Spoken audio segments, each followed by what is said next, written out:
Howdy, y'all, and welcome to our second night of our virtual fundraiser, an Old West Roundup Life at the Ranch.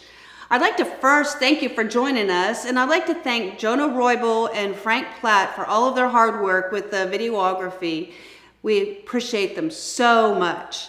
I'm here, my name's Sharon, and I'm the director of Sanctified Hope, and I'm here to give you a little bit of insight of what Sanctified Hope is all about. First and foremost, it's about how God is changing these ladies' lives. We could not do anything without the Lord's help. And so we instill that in them. We want them to have God as their firm foundation. And you know, these times are troubling. I mean, what's going on right now? We've had to do a virtual roundup because of the coronavirus. And it has changed everything in our lives, hasn't it? This is a first time for us, virtual fundraiser. But we thank you for tuning in and helping out with all of the things that you've helped out with. Our volunteers are wonderful. They have come, they have served, and we couldn't do this ministry without them. Our facility can hold 16 women at once.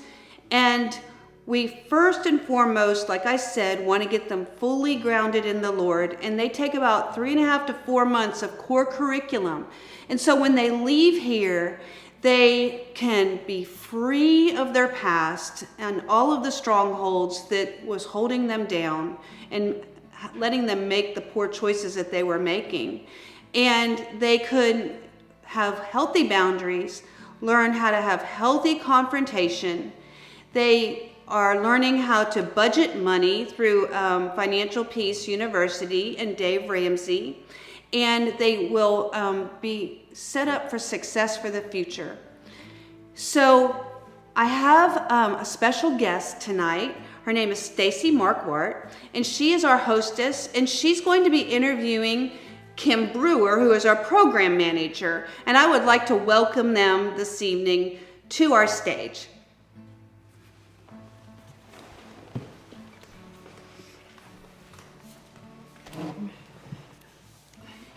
Hi everyone, tonight we are so blessed to be able to have our program manager from Sanctified Hope, Kim Brewer. Hey Kim. Hello, how are you? Good.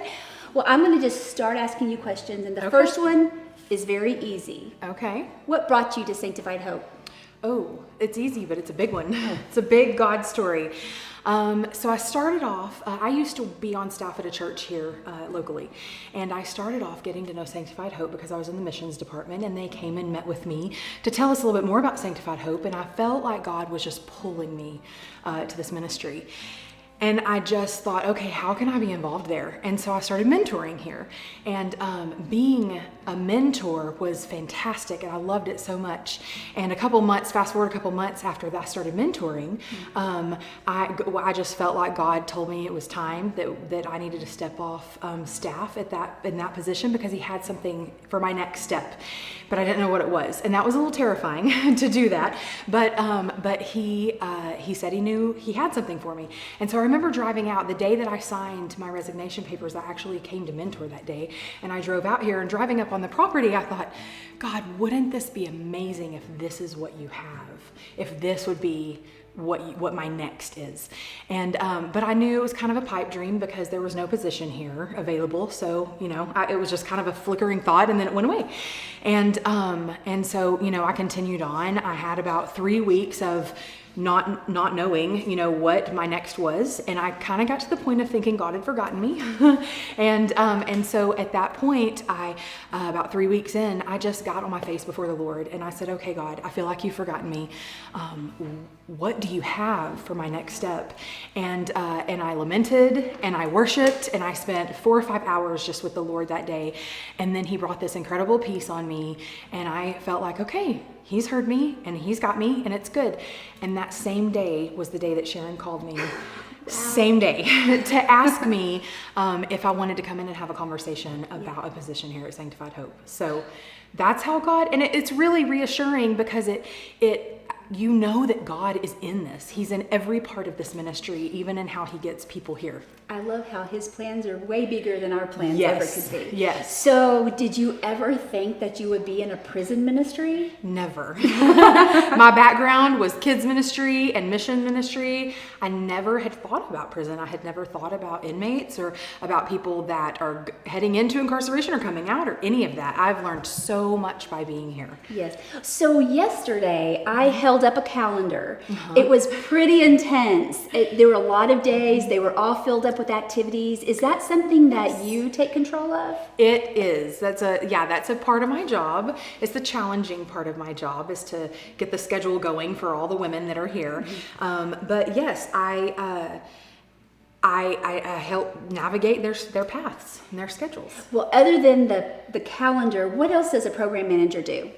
Okay, so I basically, as I said, navigate their path. I walk alongside them as they get here. So when they get here, they need help with driver's licenses or social security cards or birth certificates, medical help, different things to kind of get them set up outside of incarceration.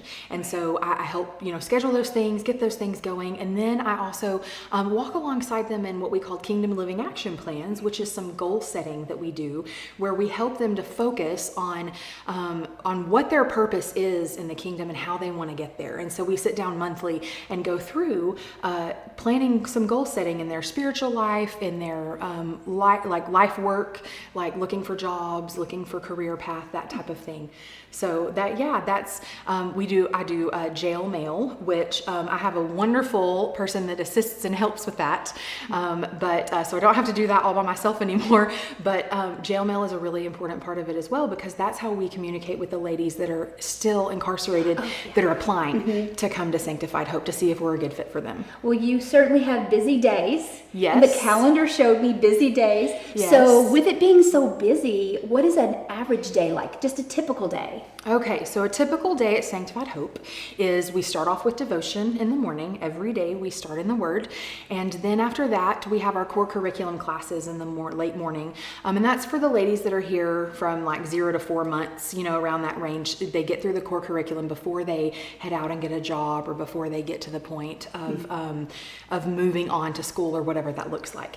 And so we do core curriculum then, and then in the afternoons, we actually, we utilize the great resource of Center of Hope in our neighborhood, and they attend Jobs for Life classes or computer classes at that location. And then in the evenings, they sit together at dinner, because we feel like it's really important for a family to sit together around the dinner table and conversate and get to know each other and spend that time together. So we want that to be something they carry on with them when they leave here and go back to their families. And then they have evening classes, which is some recovery classes, life skills, trauma healing, different classes in the evening. So they stay pretty busy.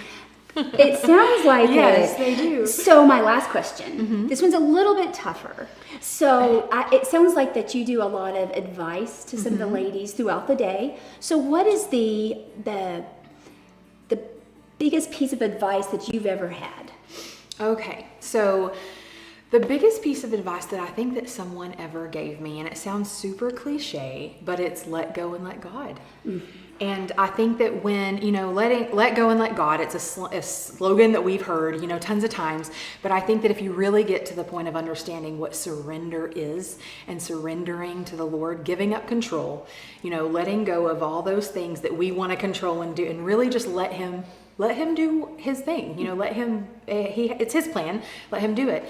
And what's really cool is, when you see you do that and you do surrender and you let go and you let God, then he does what he does best.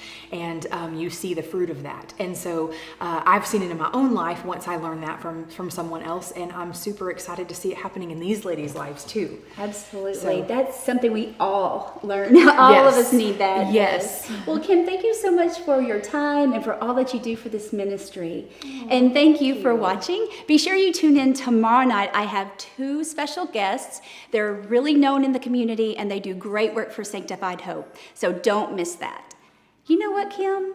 Let's go down to cell block D and see what Judge Pat Dean is doing. Well, that sounds like fun. Yeah, let's go. Let's go. So, this guy, a county judge,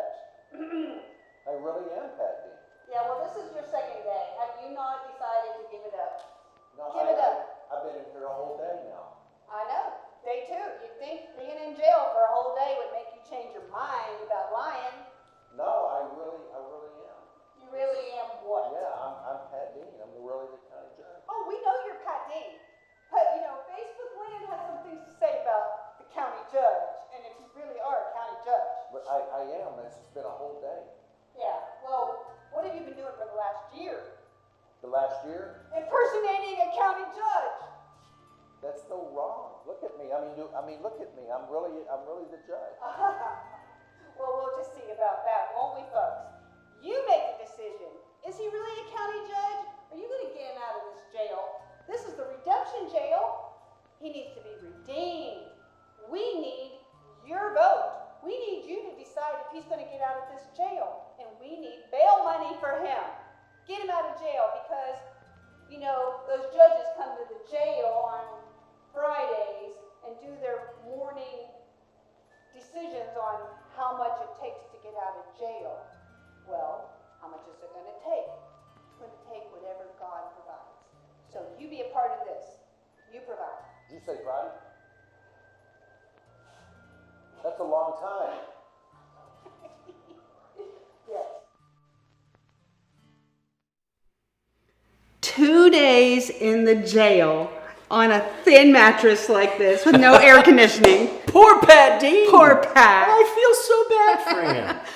Oh, I don't know if I feel bad for him or not because he's been charged with impersonating a judge. Yes. And I don't believe it. And I don't think the people out there believe it. They voted him into office. They know he's the judge. They need to come across with some bail money to get him out of jail. Well, you know, we have received some. We have quite a bit more to go. So if you want to get him out of jail, then go to Venmo at Sanctified/Hope and pledge your money to get him out. Or you can go to our website and go to the support tab, scroll down, click donate. That's a PayPal site. Or you can write a good old-fashioned check. And mail it. Mail it to P.O. Box 581, Weatherford, Texas 76086. There you go. And I think that's all going to appear on the bottom of the screen. I think it does, yes. You know, what I want you to think about tonight is, can you help out with a big donation to get us through this difficult time? That would be really, really helpful. If you could help us to stock up on supplies, that would be really helpful. But if you could make a long-term commitment monthly, that would be even better because then it gives us a vision for the future. Exactly. I was out there looking at some of the stuff on the bulletin boards and the newspaper articles and things, and you understand that there's a great ministry in town, Center of Hope. Kim just talked about it. There's great things happening. It's like Jesus said, the kingdom of heaven is like yeast in a lump of dough, and our community is the lump of dough.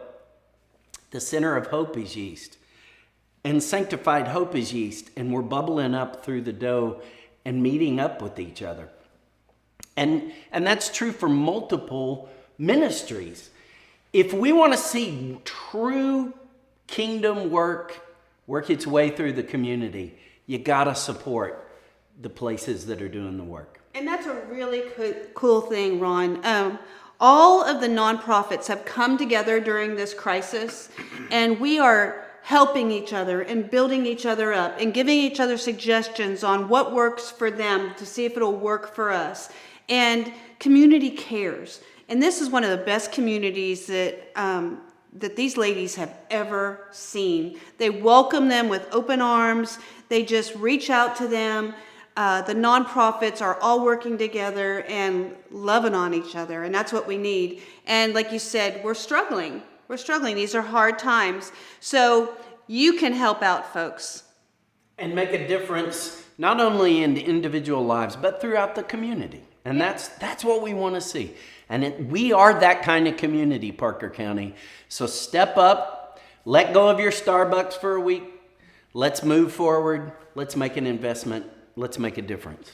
And you know, folks, it's not just the ladies that you're investing in, it's their families. These ladies, as you will hear and did hear last night, they are reuniting with their children. That's right. And that's our future. That's right. And they are staying here in Parker County. They're not moving off. The majority of them stay right here. They're your neighbors. And so we want our neighborhoods to be healthy-minded, have healthy hearts. And so remember that it just doesn't affect these ladies, it affects the whole community. And it will affect you as a donor. I mean, think about it. Think about what Kim said of the impact this ministry's had on her life and on your life. Yes. It'll have on your life. Join us. And thank you so much. Stay tuned for our video that you're going to see next, and we hope to see you back here tomorrow. Hi, my name is Sherry. I'm 59 years old. I've been at Sanctified Hope for 6 months now. I was born and raised in Dallas by my grandparents who spoiled me rotten. My biological parents were around, but they didn't want me and I had a root of rejection. I felt like that's probably one of the reasons, along with an abusive alcoholic mother, that I had a lot of issues in my past. I'm a survivor of sexual molestation, and I became very promiscuous in my earlier years. Started doing a lot of drugs and intravenous drugs, methamphetamines, for about 14 years. One time, right after a suicide attempt, I was flipping through the channels at my grandmother's house. I had to go to a detox. And so I was at my grandma's house and I was flipping through the channels and I saw Charles Stanley preach the gospel and he led me to Christ. I was immediately delivered from that needle, cussing, profanity. The Lord saved me at that time. I was 27. It was in 1988. Haven't returned back to any of that since. It's been a process over the years, my sanctification. I didn't have any church in me, didn't know anything about the word. So I started listening to radio and TV, Christian TV, because that's kind of what drew me in. I knew I had to go get baptized, so I went to a little Baptist church down the road, but no one welcomed me, and I felt like an outcast. So I continued with my career as a dental assistant, but I started drinking very heavily, drinking alone. I went through divorce, 2 lost pregnancies. I lost the 3 closest family members of my life, all within about 5 years, but I did start reaching out for help. And I started going to a church, and I felt the love of God at this church, and they loved on me, and I knew that's where I belonged, but at the same time, I was living a double life. I couldn't quit drinking.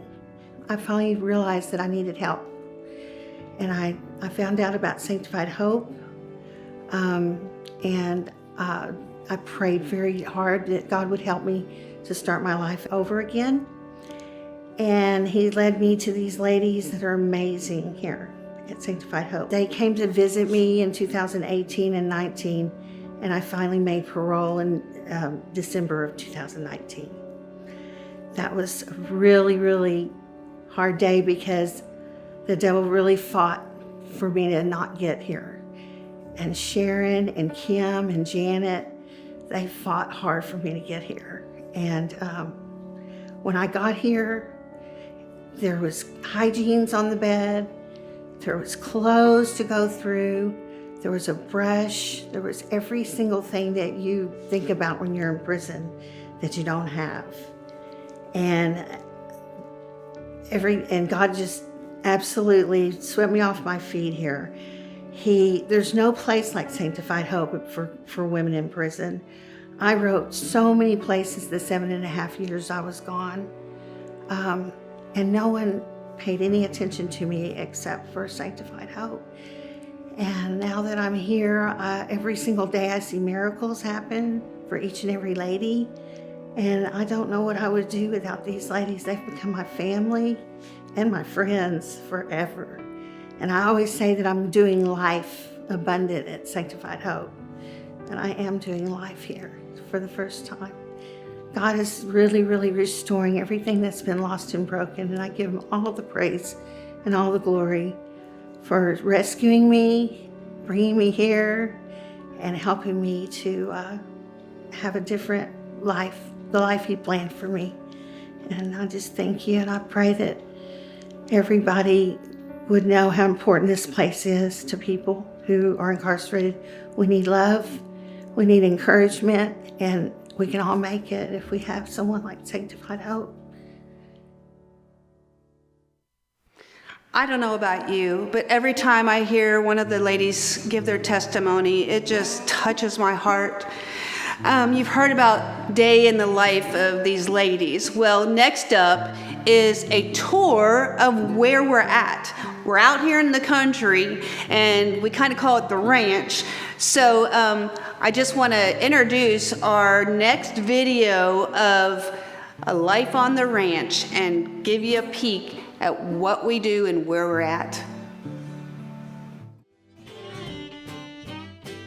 Howdy folks, and welcome to our brand new edition of Sanctified Hope, the educational building.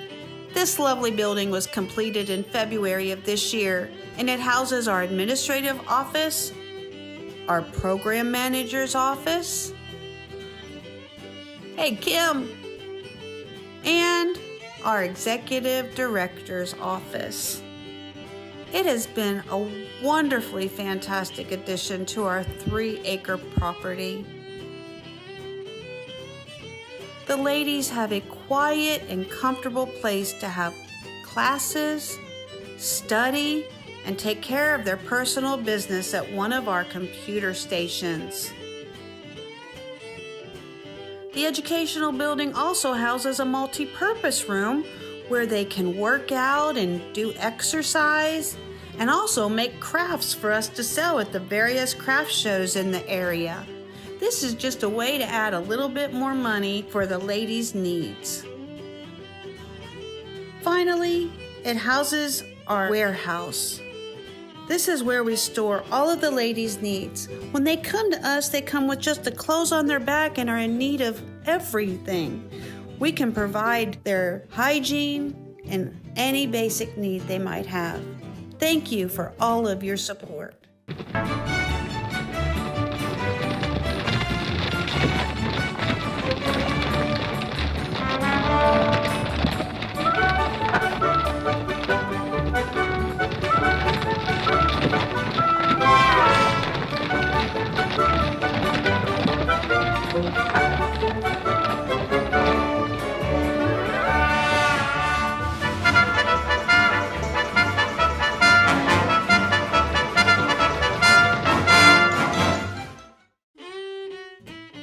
Well, hello again. Howdy. Come on into our home. Come on, don't be shy. Isn't this special? So pretty. Everything, and I mean everything you see has been donated either by a private donor, a Sunday school class, or a church community group. Each room is designed by the donor and houses 2 women. They're allowed to put their own personal touch on it, as you'll be able to see.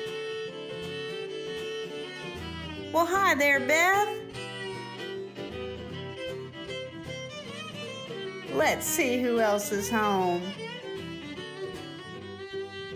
Ah, there's Michelle. She's our newest participant. Hey, Michelle. Let's see. Oh, there's Nene. She's fixing to graduate next month.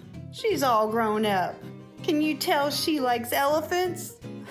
I don't think you can wrangle one of those and catch any cattle riding an elephant. Let's see. I wonder if anyone else is here. Come on. We opened up this duplex in 2018 so that everyone could be under one roof and live together as a family. This side also has 3 bedrooms. Let's see if Sherry's home. There she is, studying away. Oh yeah, by the way, each side has a laundry facility as well. Well, there's Devin. Where's Angel? Oh, I guess she got called down to the chicken farm to work. Thanks, Devin. Well, one more room to see, and it's Renee's room. She's at work. She won't mind us stepping in. Hasn't she put a special touch on it? Purdy. Well, thanks for dropping by. Y'all come back now, you hear? Hi, my name is Devin, and I'm 37 years old. I've been at Sanctified Hope for almost 7 months now. I sit here today with a hope that I never had before. My life has always been full of chaos, and addiction runs really deep in my family. Of course, I chose to continue on that path because it was all I ever knew. So one of the worst part about my addiction is when I lost my children. I felt completely hopeless and like life wasn't worth living anymore. I've been to prison 2 times, and in the last prison sentence, I was going to church almost every Sunday, and I just felt like I just needed a change. I had to do something different. One of the last times I went, I asked God into my heart, and He immediately started working on me. I knew that it was up to me to make that change, and I knew that I had to completely go out of my comfort zone. So I got in touch with the chaplain at the prison, and they led me to Sanctified Hope. And since I've been here, Kim, Sharon, and Janet have shown me a love and an understanding that I've never felt before. I've bought a new car, and I'm in the process of getting my GED so I can move forward in a career. Never thought that was possible. And my health problems are almost all taken care of. And I have a peace today that is sometimes, it seems unreal. I have hope today, and God just gives me the strength every day to push forward. And I know that He's going to restore everything that He wants in my life. And I'm so thankful for it.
I'm Elizabeth Medeiros, and I am a graduate of the Sanctified Hope program.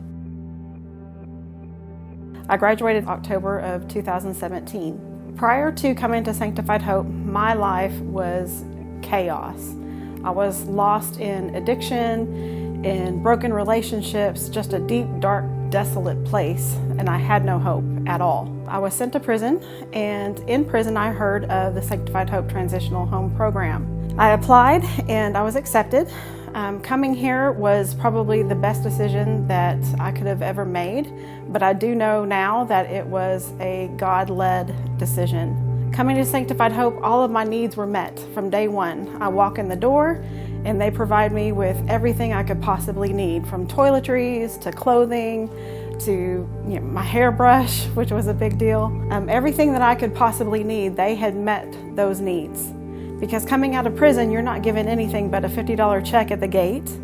And then if you make it to parole, they give you another $50. And they expect you to rebuild your life with just $100. So coming to Sanctified Hope, I had a home. I had all of my needs met for food, for clothing, for hair, toiletries, everything. So I didn't have to worry about that. Coming to Sanctified Hope also led me to Jesus. I had heard of Jesus growing up, but I had not experienced Jesus. And it was the hands and feet of people that Jesus was able to reach my heart finally. The Sanctified Hope program also provided me with classes. We had life skills classes which taught me communication skills as well as problem resolution. We had a financial class, Financial Peace University, where I learned how to budget my money, which was beneficial. I was also teamed with Mentor along the way, where she came step by step with me, going through all of my struggles, all of the things that I was facing coming out of prison. The biggest benefit of Sanctified Hope is the restored relationships. My family had written me off prior to prison. They were used to Tornado Elizabeth. They were used to the chaos, and they wanted nothing to do with me. But since coming to Sanctified Hope, I've been able to rebuild those relationships because now they can see Christ in me, and they can see that I am a productive person. I'm able to hold a job. I'm able to save money. I'm not living the way I used to. So those relationships have been so important. I was able to get employment. I was able to purchase a vehicle. I was able to save money. So when I graduated, I was able to move out finally, have my own home, have my own car. In addition, I'm able to attend school. I'm a graduate of the Weatherford College LCDC program, which is Licensed Chemical Dependency Counselor. So now I can counsel others who suffer from addiction as well. And I can sit there and identify with them and say, I've been in your shoes. So I know that God is using all things together for my good and His glory. I'm able to give back now to Sanctified Hope. I'm a volunteer, and now I come back and help the same women that I used to be. I teach life skills, and I'm able to connect with them and let them know that they're not alone, that they can do this. So thank you so much for sponsoring one of the women from Sanctified Hope. Thank you for donating to Sanctified Hope, because that is the hands and feet of Jesus that has put hope into me.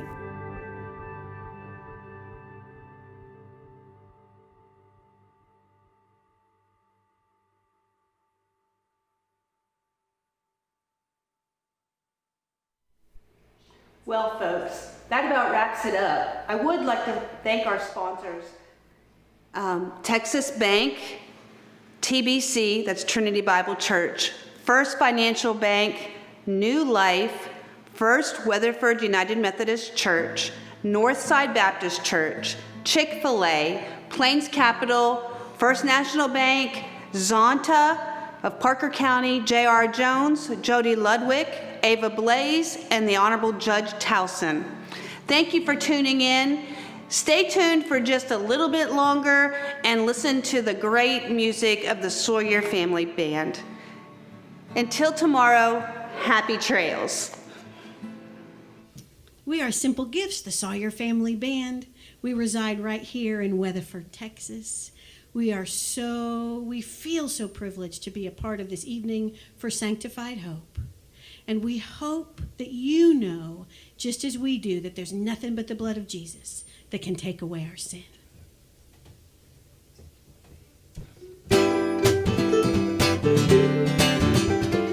What can wash away my sin? Nothing but the blood of Jesus. What can make me whole again? Nothing but the blood of Jesus.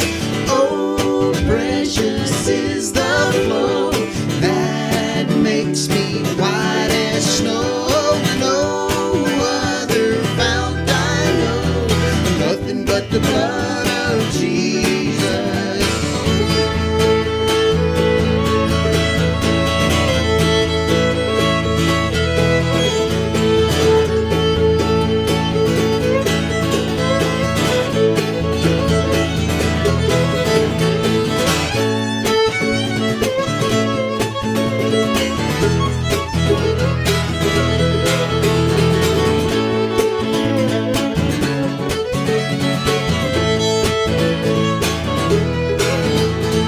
For my part in this I see nothing but the blood